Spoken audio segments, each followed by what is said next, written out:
Welcome to Sinister States.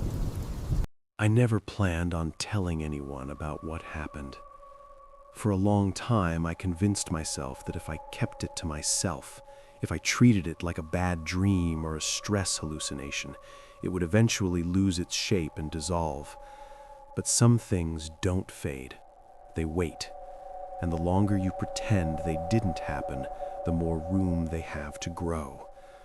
So I'm writing this now, not because I want sympathy or attention, but because I need there to be a record. I need someone else to know what I saw, what I brought back, and why I will never go into the woods alone again. I've always liked being by myself. Even as a kid, I preferred quiet corners to crowded rooms. My parents used to joke that I was born tired of people. That didn't change when I got older.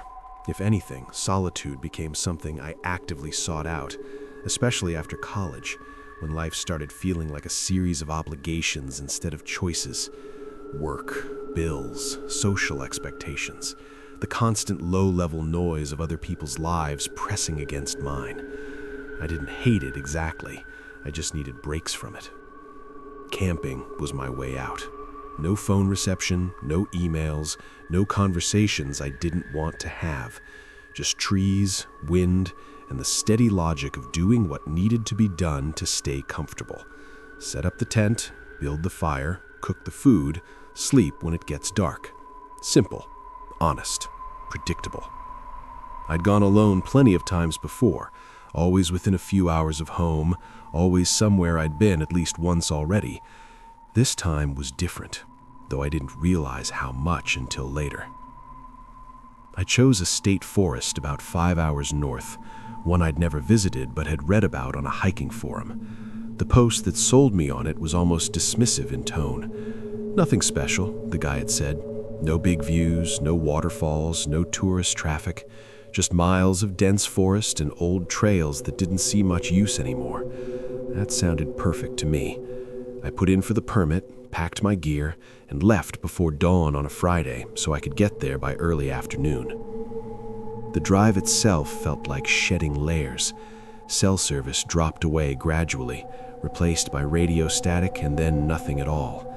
The road narrowed, the trees thickened, and by the time I reached the ranger station, it felt like I'd crossed some invisible line. The ranger was an older man with a tired face and a voice that carried like he didn't use it much anymore.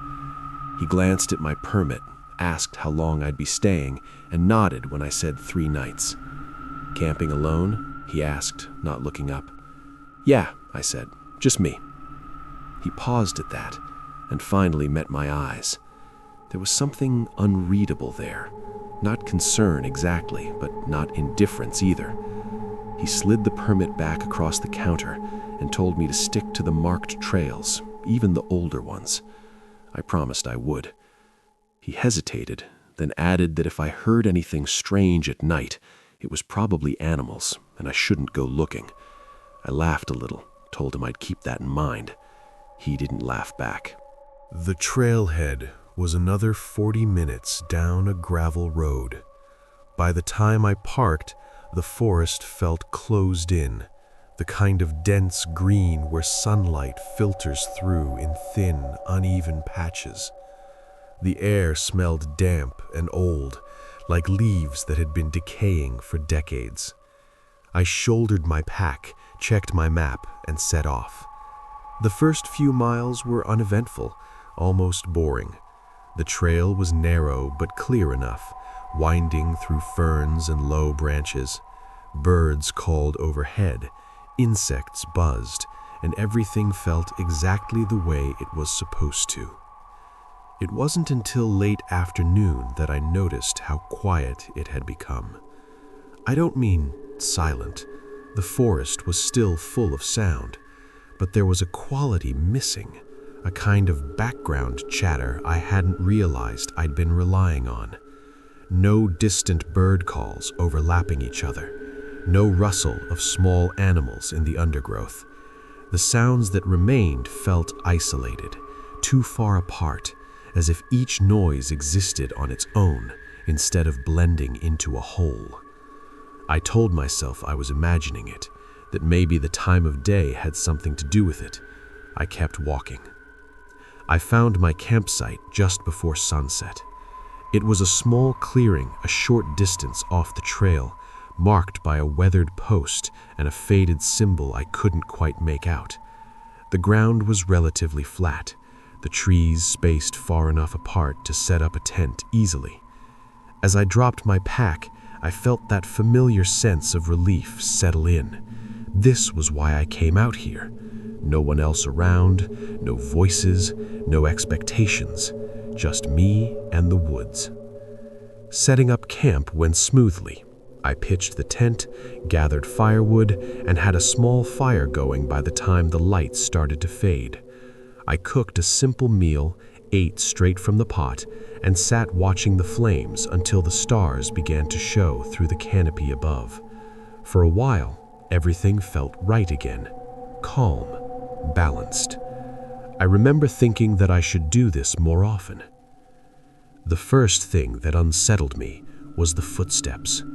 They were faint, almost lost beneath the crackle of the fire and the occasional pop of sap in the wood.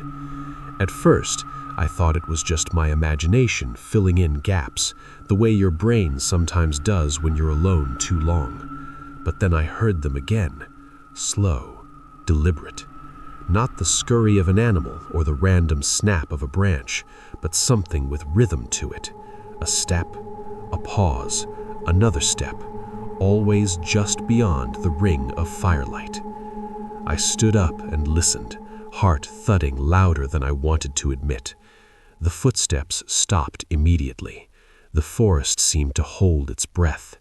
I called out, half expecting an answer I didn't really want. "Hello?" Nothing replied. After a few seconds, I felt foolish. There were other campers in the forest, even if I hadn't seen any. Someone could have wandered close by without realizing they were near a campsite. I sat back down, though I let the fire burn a little brighter than before. When I finally crawled into my tent, the footsteps hadn't returned. Sleep came slowly, broken by half-formed dreams and the constant awareness of how thin the fabric was between me and everything outside. Sometime in the night, I woke with the distinct feeling of being watched. My eyes snapped open, and I lay there barely breathing, straining to hear something, anything. There was nothing. No footsteps, no movement, no sound at all. Eventually, exhaustion won, and I drifted off again. In the morning, I found the footprints. They circled the campsite in a wide, uneven ring, pressed deep into the soft earth. Bare footprints. Bare feet, human-shaped, but wrong in subtle ways. Too long, too narrow. The toes stretched and splayed, as if whoever made them hadn't quite learned how feet were supposed to work. They didn't overlap or wander randomly.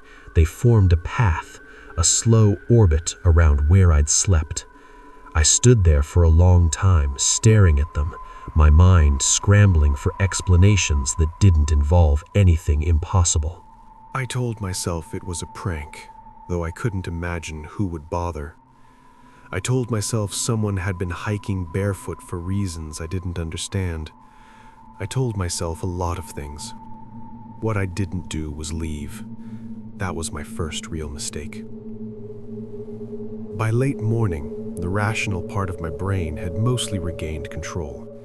Fear is persuasive, but it's also exhausting, and once you start moving again, it loses some of its grip. I packed up what I didn't need for the day, locked my food in the bear canister, and decided to hike a loop trail that branched off not far from my campsite. The map showed it rejoining the main trails several miles north, eventually circling back. If someone really had been wandering around barefoot in the middle of the night, I figured daylight and movement would put distance between us. The forest looked different during the day, less oppressive, more ordinary. Sunlight filtered through the leaves, insects buzzed again, and the silence from the previous afternoon felt like a bad memory instead of a warning sign. Still, I couldn't shake the feeling that I was being paced. Not followed directly, not chased, but matched. Every time I stopped to drink water or check my map, there was a subtle sense of pressure, like something else had paused too. Several times I thought I heard my name. It was always faint, just at the edge of hearing, carried on the breeze or hidden beneath the creak of branches. Each time my heart jumped before my brain caught up. There was no way anyone out here knew who I was. I told myself it was auditory pareidolia, the same phenomenon that makes people hear words in static. I kept walking. The trail grew narrower and less maintained, just as the forum post had promised. Fallen branches lay across it, and the blazes on the trees were old and faded. Around noon, I reached a small creek cutting across the trail. The water was clear and cold, flowing over smooth stones. I knelt to refill my bottle and froze when I saw my reflection. For a split second, it looked like there was someone standing behind me, their shape distorted by the moving water.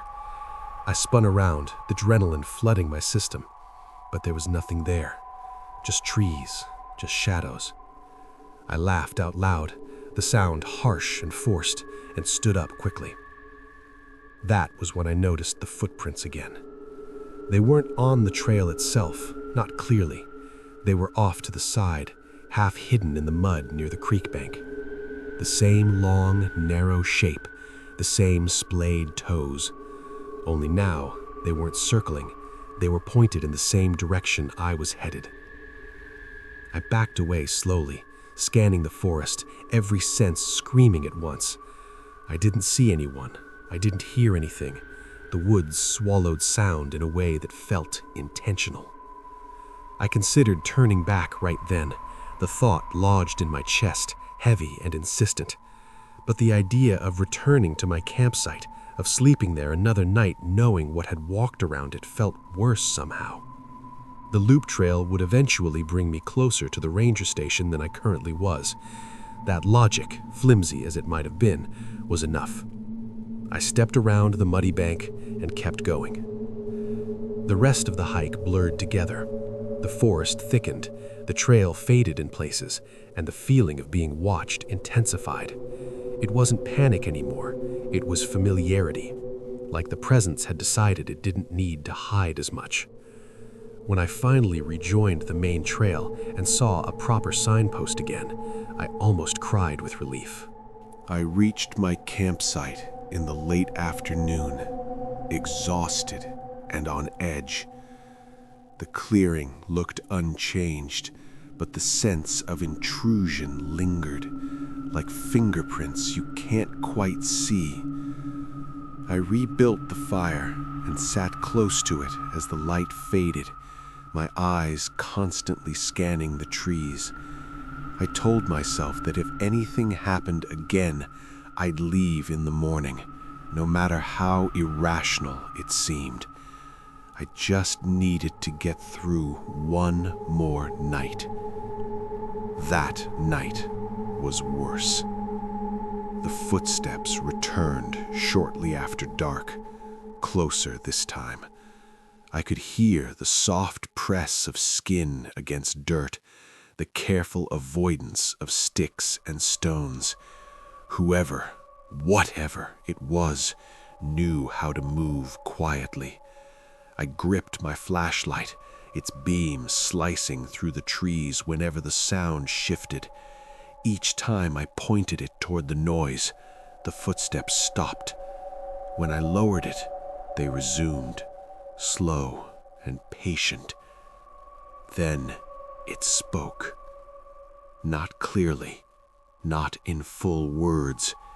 It sounded like someone trying to remember how language worked, a low, broken murmur, punctuated by long pauses. The cadence was wrong, the inflection uneven. It reminded me of listening to a recording played at the wrong speed. I couldn't make out what it was saying, but I knew it was directed at me. My chest felt tight, every breath shallow and sharp.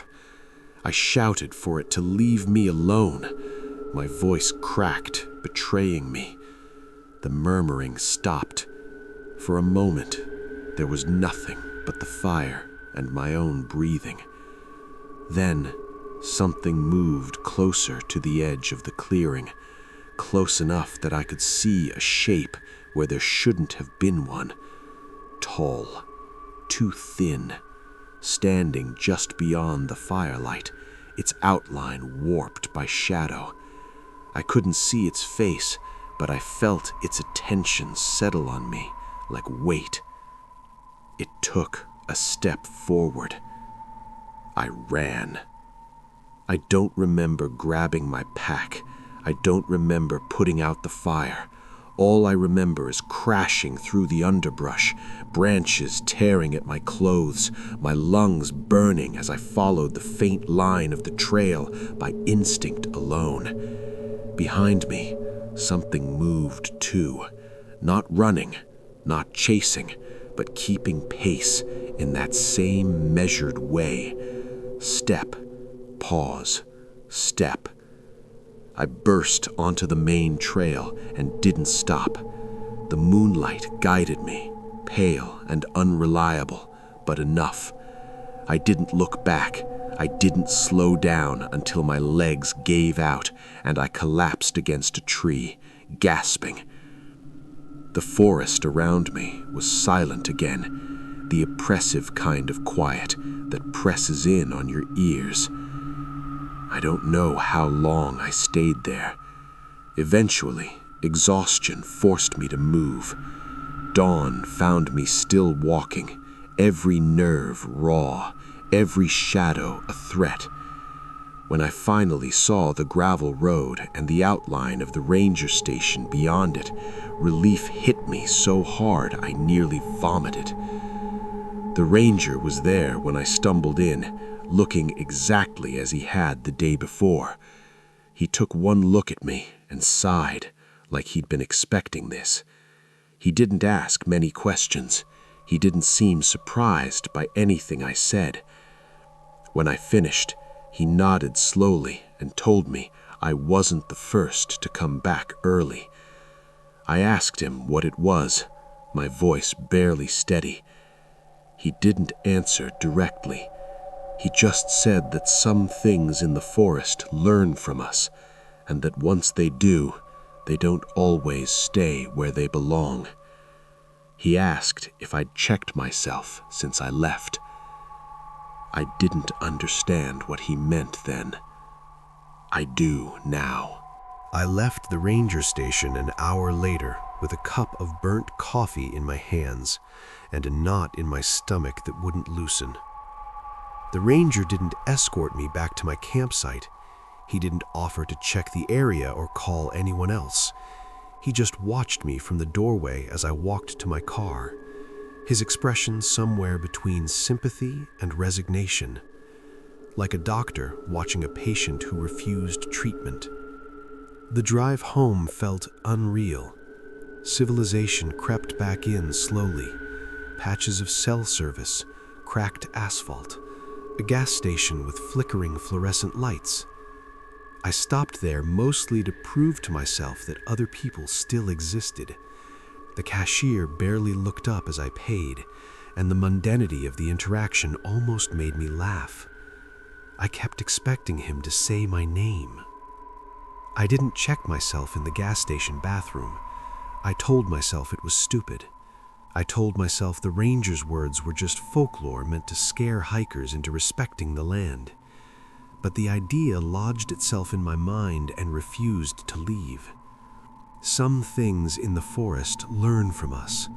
Once they do, they don't always stay where they belong. By the time I got home, it was late afternoon. My apartment felt smaller than I remembered.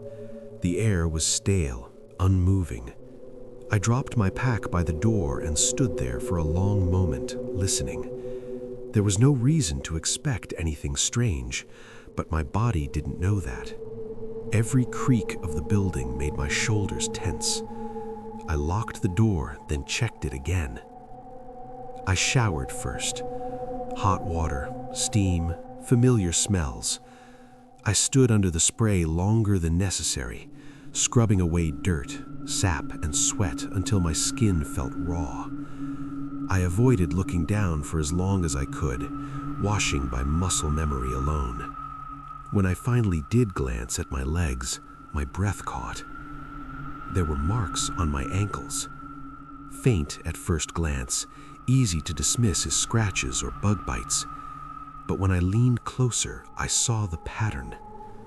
5 narrow impressions on each ankle, arranged like fingers. Not bruises, not cuts, depressions, as if something had gripped me there for a long time. I pressed on one with my thumb and felt a dull ache radiate up my leg. I stumbled out of the shower and sat on the edge of the tub, dripping water onto the tile. My mind raced for explanations. Sleepwalking, panic, some kind of stress response. But deep down, beneath the rationalizations, something else stirred. A memory I hadn't consciously acknowledged. The dream. I'd almost forgotten it in the chaos of leaving the forest. Now it came back with disturbing clarity. The feeling of standing at the edge of the trees, the sense of being watched from just beyond the firelight, the moment where I couldn't move, couldn't speak, the pressure around my ankles holding me in place while something leaned close enough to breathe on me. I checked the rest of my body. There were more marks along my calves, my wrists, faint, symmetrical, as if I'd been carefully handled. I felt sick. The shower drain gurgled behind me, loud in the small bathroom, and for a second it sounded like that broken murmuring voice again. That night, I didn't sleep. Every time I closed my eyes, I felt it, an awareness just beyond my vision, patient and observant. I kept the lights on in every room, my apartment glowing like a beacon. I checked my locks repeatedly. I even pulled my couch in front of the bedroom door, feeling ridiculous and terrified in equal measure. Around 3 a.m, I heard footsteps in the hallway outside my apartment. They were slow, careful, familiar.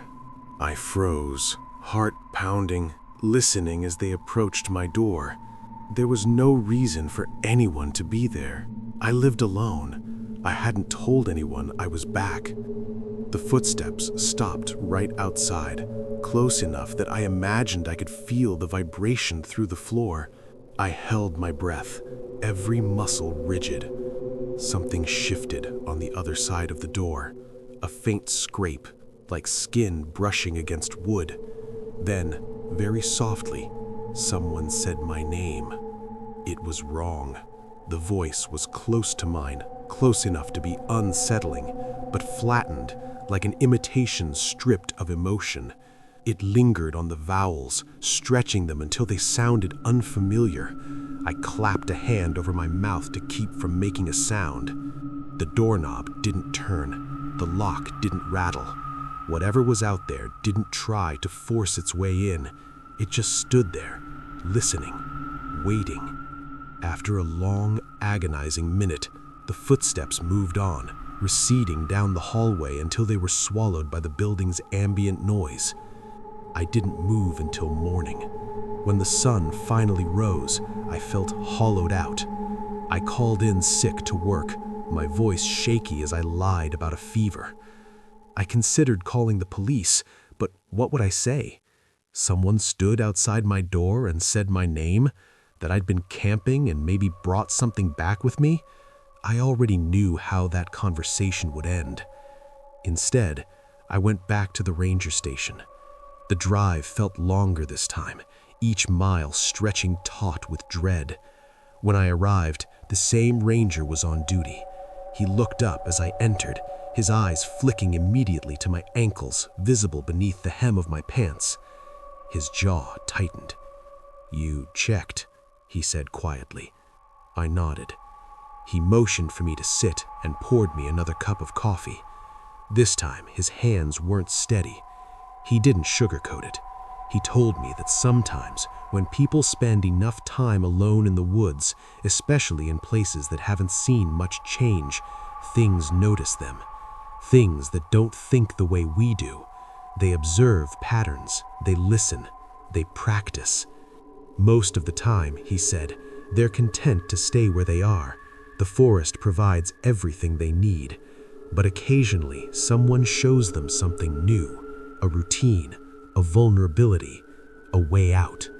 I asked him how to stop it. He hesitated, then shook his head. "You can't," he said. "Not really. You can only make it harder." He told me to change my routines, different routes to work, different grocery stores, new predictable patterns. He told me to avoid reflective surfaces at night, not because of superstition, but because imitation requires reference. He told me to never respond if I heard my name spoken in that wrong way again. "And if it comes inside?" I asked. His silence was answer enough. I followed his advice as best I could. I moved apartments. I changed my schedule. I avoided mirrors after dark, covering the bathroom one with a towel when I showered. For a while, it seemed to work. Weeks passed without incident. The marks faded. The footsteps stopped. I started to believe that whatever had followed me had lost interest. Then, one evening, as I was unlocking my door, I heard someone behind me say, perfectly this time, "Hey." I turned, already knowing what I'd see. It looked like me. Not exactly, not close enough to pass at a glance, but close enough to be horrifying. The proportions were slightly off, the limbs a little too long, the posture wrong in a way that made my skin crawl. It smiled when it saw me looking. I ran. I don't remember how I got away that night. Only fragments remain, stitched together by fear and adrenaline. The sound of my own breathing chasing me down the stairwell, the way my keys cut into my palm as I ran, the certainty, absolute and cold, that if it caught me again, there wouldn't be a next time. Not for me. I didn't go back to that apartment. I slept in my car until morning, parked under a streetlight that hummed loudly enough to drown out my thoughts.